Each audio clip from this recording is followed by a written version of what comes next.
Bonjour et merci. Ma présentation sera légèrement atypique dans une journée de recherche, puisqu'elle ne sera pas très scientifique. C'est un rendu d'expérience sur une vingtaine d'années de suivi des équipes de France. Voilà. Donc on va s'intéresser à qu'est-ce que rencontre un médecin d'équipe auprès des cavaliers. Alors tout d'abord, il faut savoir de quoi on parle et de qui on parle. Très rapidement, on rappelle que le cavalier en équitation assise est un homme assis debout, qu'il a une orientation du rachis qui est déterminée par une chaîne postérieure, par une chaîne antérieure qui est pneumatique, avec une régulation de cette chaîne pneumatique par le tonus des muscles abdominaux et par la régulation de la ventilation. Dans le plan frontal, on voit le cheval entre les jambes du cavalier, avec au niveau des adducteurs une situation sur gabarit.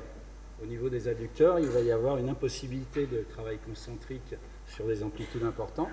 Les adducteurs vont être soumis à des contractions excentriques sur des courses courtes et sur des contractions isométriques essentiellement.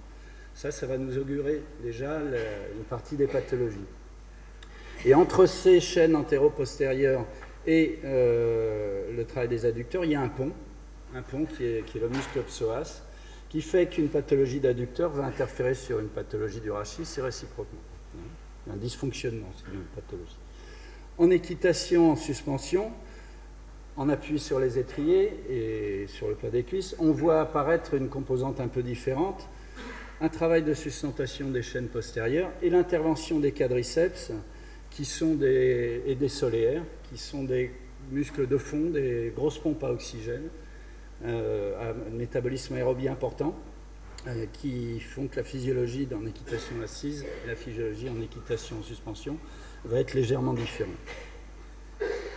Très rapidement, sans reprendre des études de manière poussée, on voit que cette adaptation sur les chaînes antéro-postérieures se fait par des mécanismes d'opposition de phase au niveau du placement du bassin, des mécanismes d'inertie au niveau du travail du buste, qui vont avoir pour effet de maintenir, d'une part, la perception la plus stable possible, au niveau visuel, au niveau de l'oreille interne, maintenir la tour de contrôle le plus en équilibre possible, et de maintenir la qualité des effecteurs, les effecteurs, c'est-à-dire la main, l'assiette et la jambe, pour l'efficacité des aides. Ça, c'est tout le travail d'adaptation dynamique qui va être un travail d'adaptation à grande majorité inconsciente, va se faire par ce jeu d'adaptation de mécanismes de jeu d'inertie au niveau du balancier du buste et au niveau de l'anticipation dans le placement du bassin sur la foulée. On peut visualiser un peu le galop d'un cheval comme une vague, le bassin qui va se placer sur la vague pour laisser passer la vague en dessous, l'inertie du balancier et retour. Donc ça, c'était les travaux de Patrick Gallou et Sophie Biot et collaborateurs. Voilà, donc c'était un très rapide rappel biomécanique. Au niveau de la population, il y a quelque chose qui n'apparaît pas ici, mais qui est à prendre en compte de manière importante, c'est qu'on a une population de cavaliers qui est à 80% féminine. C'est un fait important. C'est beaucoup moins net quand on approche le haut niveau, mais c'est à prendre en compte. Et on va avoir des populations qui vont être très disparates. D'une part, des cavaliers, on va dire presque occasionnels, qui ont un métier. Alors leur métier peut être un travail de manutention, un travail physique, ça peut être un travail purement sédentaire, et qui vont se retrouver en situation d'équitation sur des petites séquences espacées.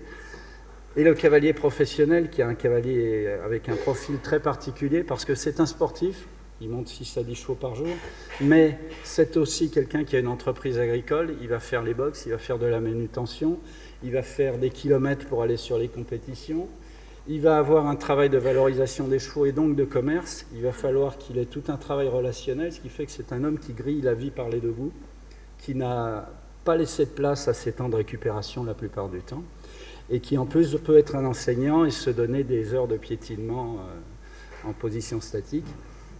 Voilà, donc c'est quelqu'un qui est très particulier, un sportif qui ne s'ignore pas forcément, mais qui n'a pas véritablement les moyens de se donner tous les moyens que se donnerait un sportif en termes de récupération. Le cavalier de haut niveau, c'est la plupart du temps un cavalier professionnel avec une adaptation, parce que souvent c'est quelqu'un qui a pris du recul, qui a mis une intelligence dans son travail, qui a su déléguer, qui bénéficie d'être personnalisé par ailleurs. Et donc, mais on va voir des gens dans les cavaliers haut niveau qui sont certains, rarement des cavaliers de loisirs, quelquefois des cavaliers professionnels qui émergent et qui sont souvent des gens qu'on rattrape un peu au bout du rouleau, ou des gens qui ont vraiment pris le haut niveau en main et qui ont mis une structure autour d'eux et qui sont des professionnels organisés.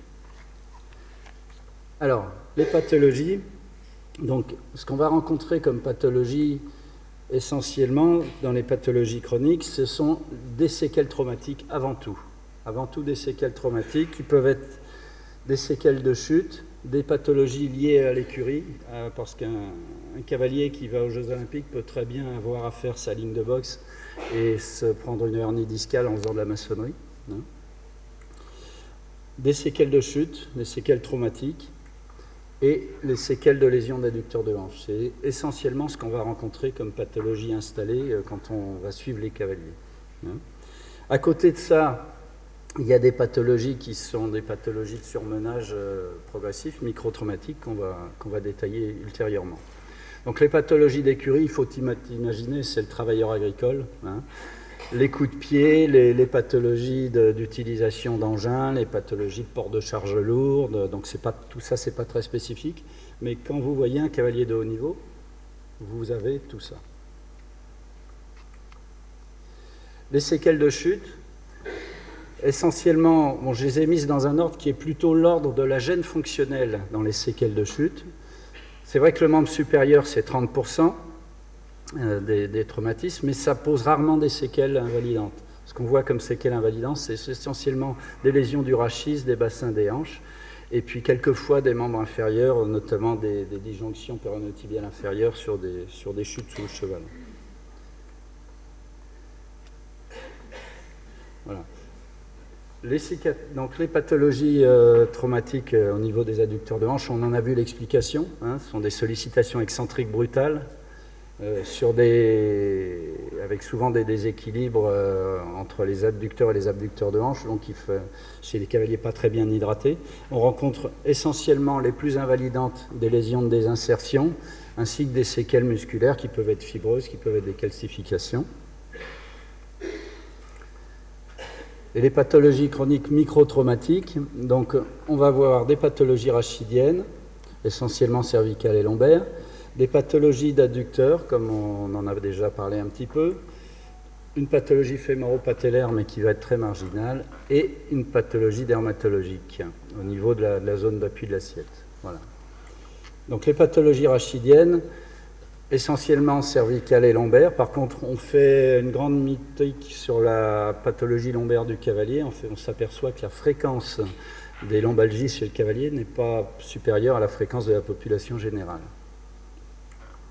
Alors, dans les pathologies rachidiennes qu'on va rencontrer, essentiellement au niveau cervical, surtout les séquelles traumatiques, des douleurs post-traumatiques avec des lésions d'arthrose installées chez nos cavaliers de haut niveau, et puis des pathologies fonctionnelles, parce qu'un cavalier de haut niveau va souvent révéler des tensions cervicales lors de l'équitation, mais qu'il a préparé en passant des heures au volant de son camion ou devant son ordinateur à faire ses comptes, etc. Donc tout ça, ce n'est pas très spécifique. Mais souvent, une pathologie de tension rachidienne peut aussi révéler une dysfonction dans le travail d'assiette, une adaptation du membre supérieur un peu contrainte. Au niveau lombaire, donc, on va avoir essentiellement des douleurs qui sont relativement bien tolérées, surtout de surmenage ligamentaire, musculo-ligamentaire et puis articulaire postérieur. En général, ces douleurs passent dès que le cavalier se remet à monter. Voilà. Donc des lombalgies banales qui sont fréquentes, qui sont plutôt liées aux périodes d'inactivité du cavalier, à certaines périodes de fatigue, de surmenage, à certains chevaux qui ont un galop qui envoie beaucoup plus fort. Et en général, elles passent à l'échauffement. Donc ça, c'est intérêt de l'échauffement, intérêt de la récupération chez un cavalier pour limiter ces phases de lombalgie banale, parce qu'elles sont banales, certes, mais dans la répétition, dans l'accumulation, elles peuvent produire des véritables lésions. On rencontre également des discopathies chez le cavalier, mais comme chez tout un chacun, On va dire que le cavalier n'est pas protégé des discopathies, des hernies discales et autres, mais qu'une fois la pathologie traitée, il a une capacité de récupération qui est sans doute supérieure à celle du sujet sédentaire.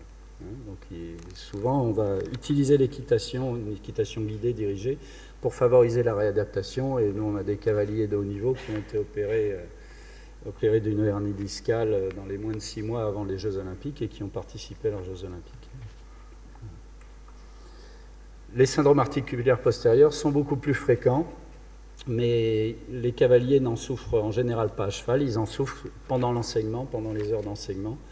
Et on peut expliquer ça, bon, d'une part peut-être par des rétractions de chaînes postérieures, et également par le fait de passer la journée en position demi-assise, hanche légèrement fléchie, et ce qui fait que dans la situation d'érection, on se retrouve, c'est-à-dire la position debout, on se retrouve avec une situation de lordose, ce qui justifie la pratique d'étirements réguliers au niveau des psoas notamment.